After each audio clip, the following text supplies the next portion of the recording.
The East Coast of the United States has historically been a huge success story for the country. Between 1940 and 2020, the region grew by over 50 million people. But since 2020, more than 400,000 people have left these states. This is despite the entire region having a strong economy with plenty of opportunities and bustling cities. So why have so many people left these places? First, let's rewind and talk about the region's incredible success story throughout history. The East Coast rise began with the establishment of the first permanent English colonies, starting with Jamestown in 1607. This sparked the initial wave of settlement along the coast. Over the next century, more colonies were established, from New England to the Chesapeake Bay and the Carolinas. The East Coast growth was driven by its abundant natural resources, access to the Atlantic Ocean, and its fertile climate, ideal for farming, particularly in areas like the Chesapeake and the Carolinas.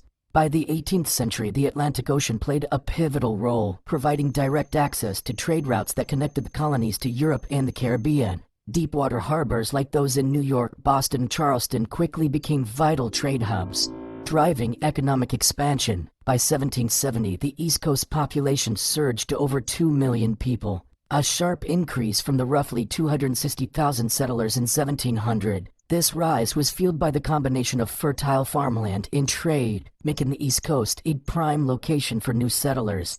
In the South, the growth of cash crops like tobacco, rice, and cotton helped fuel the economy. By the mid-1700s, plantations powered much of the Southern economy, with demand for labor being filled by enslaved Africans. This agricultural boom attracted settlers from both Europe and other regions of the U.S., dramatically increasing the Southern population. By 1860, southern states like Virginia, South Carolina, and Georgia were key to the nation's agricultural output, and the region's population had surged, with Virginia reaching over 1.1 million people, South Carolina nearing 700,000, and Georgia around 600,000.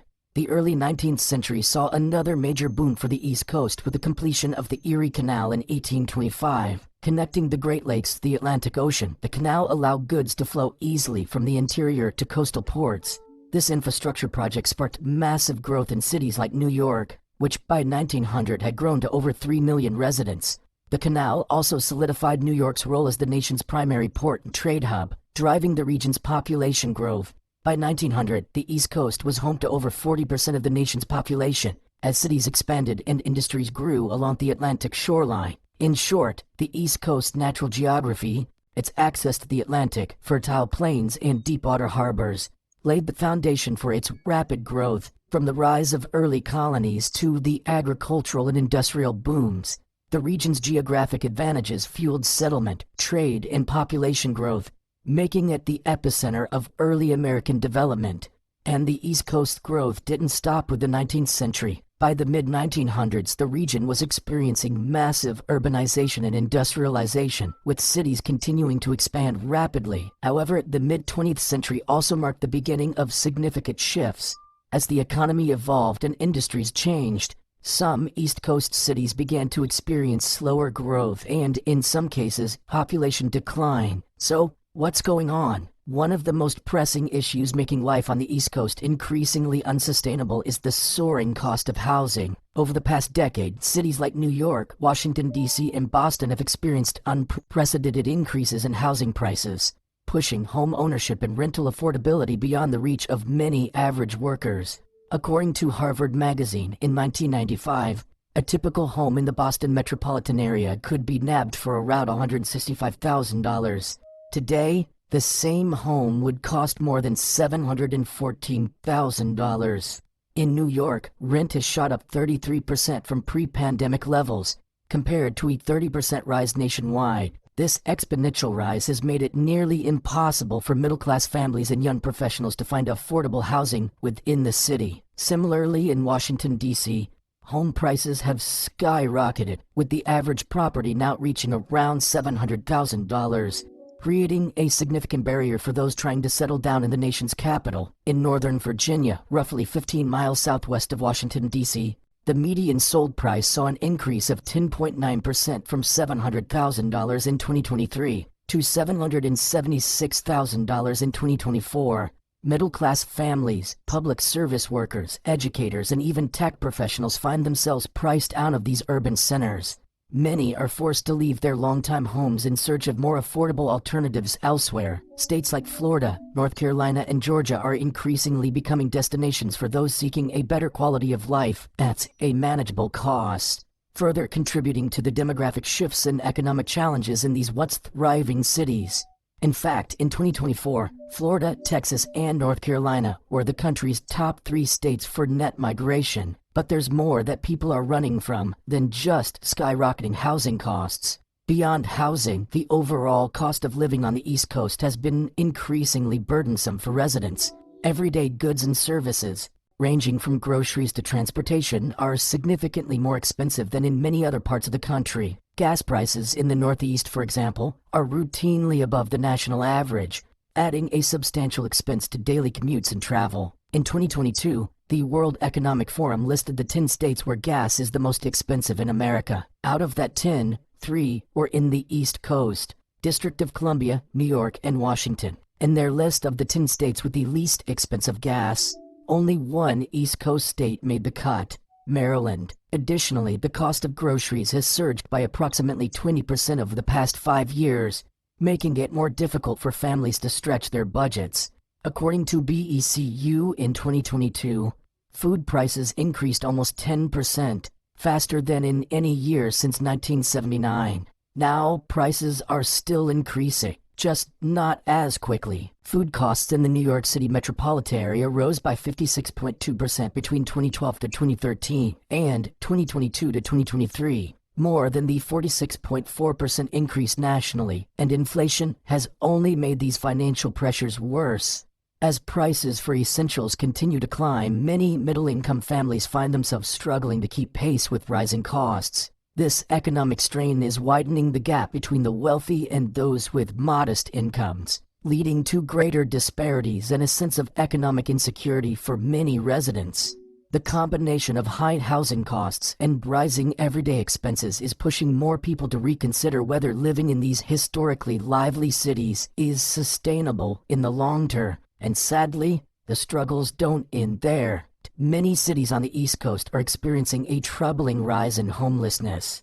New York and Washington, D.C. are among the cities with the highest homeless populations in the country. In fact, coupled with Hawaii, according to USA Facts, about 771,000 Americans experienced homelessness in January alone. In the District of Columbia, composed entirely of the city of Washington, 80 people experienced homelessness for every 10,000. For comparison, in Arizona, located in the southwest region of the United States, 19.4 people experienced homelessness for every 10,000 in the same time frame. The persistent combination of unaffordable housing and low-paying jobs has driven many individuals and families into homelessness.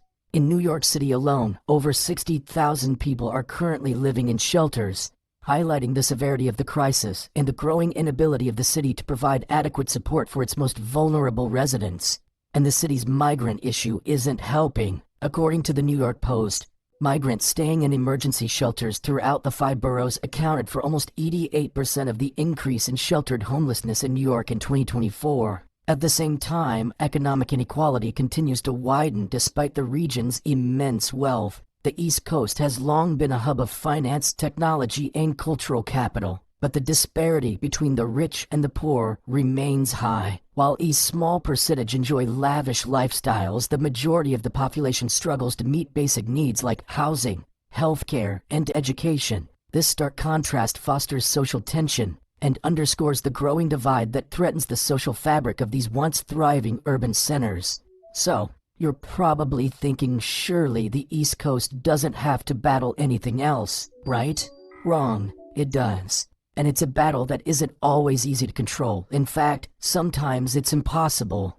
The East Coast is increasingly vulnerable to extreme weather, particularly hurricanes and flooding, which pose significant threats to residents and infrastructure. Florida, North Carolina, and New Jersey are among the most affected regions, experiencing more frequent and intense storms each year. Florida is the most flood-prone state due to its low elevation, massive coastline, and frequent tropical storms. Here, approximately 2.7 million people live in flood-prone areas, In New Jersey, the state's extensive coastline along the Atlantic Ocean makes it prone to coastal flooding from hurricanes and nor'easters, a powerful storm system that impacts the eastern seaboard of the United States.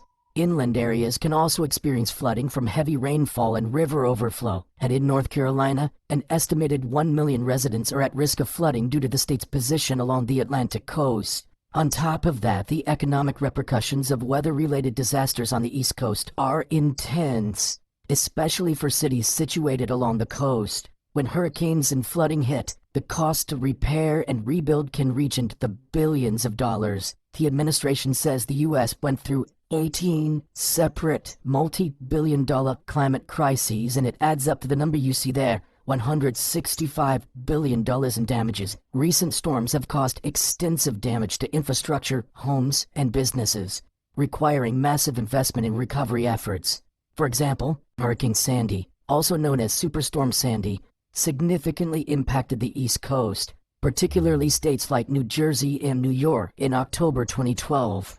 Sandy made landfall near Atlantic City, New Jersey during the early evening of 29th of October as one of the most intense and damaging storms ever to affect the East Coast of the USA. Sustained surface winds at landfall were close to 80 miles per hour, with gusts between 85 and 95 miles per hour. According to National Geographic, Hurricane Sandy is considered the fourth most expensive storm in U.S. history, and more than 600,000 housing units were destroyed in New Jersey and New York. The government of New York City estimates that $19 billion in damage was inflicted on the city alone. These repeated disasters strain local budgets, inflate insurance premiums, and often lead to increased taxes or government aid to cover the costs. Over time, the financial burden hampers economic growth, discourages new investments, and makes it increasingly difficult for communities to recover and thrive in the face of a changing climate. Also, while renters are difficult to track after hurricanes, it is known that they are more likely to experience long-term displacement. Research shows that rental units suffer more damage and recover about half as quickly as owner-occupied housing. While economic and climate pressures are making life increasingly difficult on the East Coast, another critical issue intensifying these hardships is overcrowding and traffic congestion. Major cities like New York, Washington, D.C., and Boston are infamous for their traffic jams, with residents often spending hours each week trapped in gridlock. According to the New York Post, New Yorkers are having to endure a staggering 236 hours, or 10 full days, stuck in rush hour traffic per year. And Boston is the 12th most congested city worldwide, with drivers losing an average of 79 hours in traffic in 2024. This not only heightens daily frustration, but also diminishes overall quality of life, impacting everything from work productivity to mental health. Public transportation, which is vital in these densely populated areas, is struggling to keep pace with demand. The aging subway system in New York and the metro in D.C. frequently face overcrowding, delays, and maintenance issues. In 2017, it was reported that overcrowding accounted for more than one-third of the nearly 75,000 subway delays across the system each month. In January 2025, the New York subway saw a daily average ridership of 3.2 million, a 10% increase from 2.9 million during the equivalent period in January 2024. These challenges make it difficult for commuters to travel efficiently, forcing many to endure uncomfortable and unreliable journeys every day. Adding to the strain is the increasing influx of new residents, drawn by the region's economic opportunities.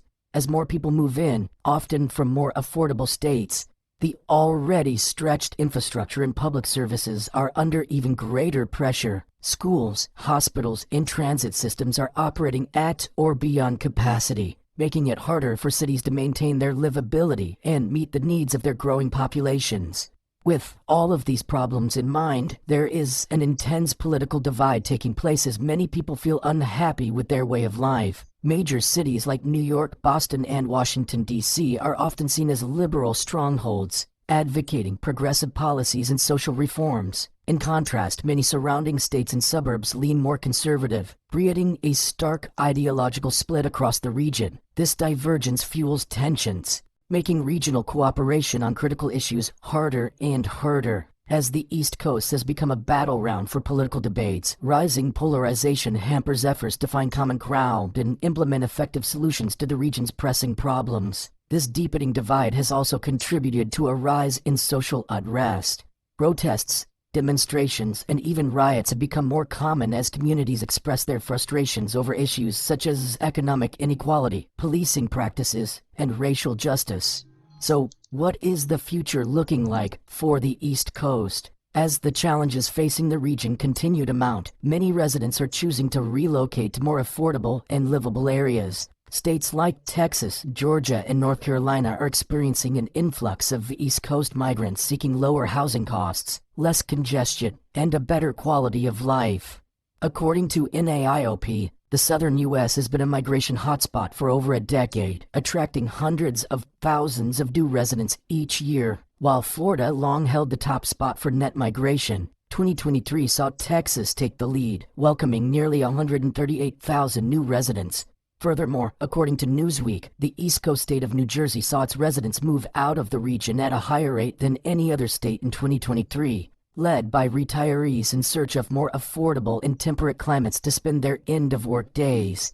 This was the 6th year in a row that New Jersey led the country in outward migration, as 65% of resident moves were outbound. This migration trend signals a potential demographic shift that could reshape the region's economic and cultural landscape in the years to come. Despite these difficulties, efforts are underway to address some of the core issues threatening the East Coast vitality. Proposed solutions include expanding affordable housing initiatives, investing in modernizing and expanding public transportation systems, and implementing comprehensive climate adaptation policies to mitigate the effects of rising sea levels and extreme weather events. A standout initiative is the SHOP program, which provides grants to nonprofits to help develop affordable housing units for low-income buyers. These measures aim to make the region more resilient and livable, but they require significant time, investment, and political will to realize. However, the road to recovery and renewal will not be quick or easy. With mounting pressures from economic, environmental, and social challenges, it remains uncertain whether the East Coast can preserve its status as one of America's most desirable places to live. The coming years will be critical in determining whether the region can adapt and thrive amid these ongoing transformations. So, living on the East Coast has become more challenging than ever before. Yet, it remains as one of the most influential and historically significant regions in the United States. As it faces mounting economic, environmental, and social pressures, only time will tell how it will adapt to these challenges and whether it can maintain its status as a premier place to live and work. What do you think about the future of the East Coast? Can it overcome these obstacles and thrive once again? What about why living in Japan has become impossible?